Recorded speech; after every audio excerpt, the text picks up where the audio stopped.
वो एक प्रेम कहानी थी जो बदले की आग में जलकर अमर हो गई। जिस नागिन का प्यार छीन लिया गया उसने अगला जन्म लिया इंसान बनकर। अब उसका मकसद सिर्फ एक था, अपने दुश्मनों का खात्मा और नागमणि की तलाश। लेकिन क्या वो अपने हर दुश्मन को पहचान पाएगी या उसका पुनर्जन्म भी एक नई साजिश का हिस्सा है?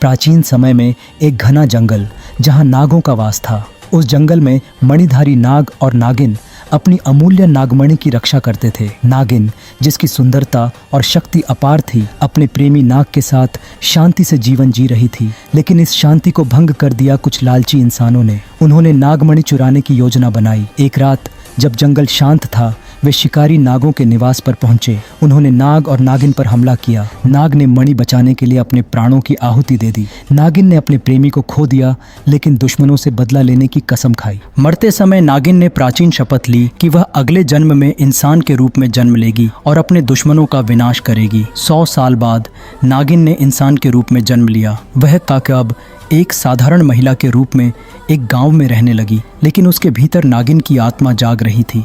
धीरे धीरे उसे अपने पिछले जन्म की यादें लौटने लगीं। उसने महसूस किया कि उसे अपने प्रेमी की मौत का बदला लेना है और नागमणि वापस लानी है। अब शुरू होती है बदले की यात्रा। नागिन, जो अब इंसान है, अपने दुश्मनों की तलाश में निकल पड़ती है।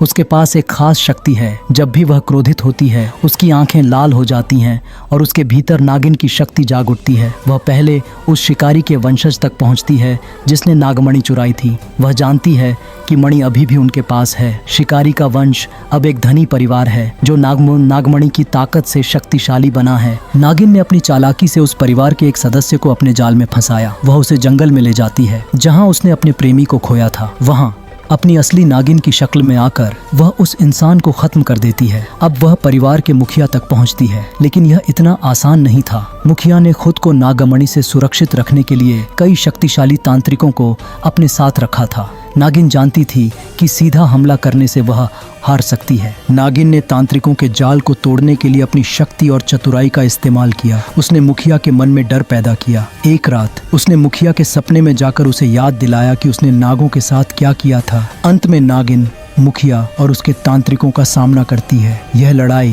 किसी महायुद्ध से कम नहीं थी। नागिन अपनी पूरी ताकत लगाती है। तांत्रिक अपने मंत्रों से उसे रोकने की कोशिश करते हैं, लेकिन उसकी नागमणि की शक्ति जाग उठती है। वह मुखिया को खत्म कर देती है और नागमणि को वापस हासिल कर लेती है। नागमणि को लेकर नागिन जंगल लौटती है जहाँ उसने अपने प्रेमी को खोया था। वह अपनी शक्ति से नागमणि को एक पवित्र स्थान पर स्थापित करती है और अपने प्रेमी की आत्मा की शांति के लिए प्रार्थना करती है। कहानी खत्म होती है, लेकिन यह सवाल छोड़ जाती है, क्या बदला लेना हमेशा सही होता है?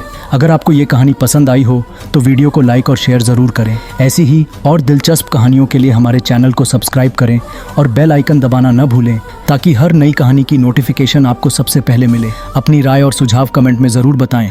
हमारी अगली कहानी आपके सुझाव पर हो सकती है।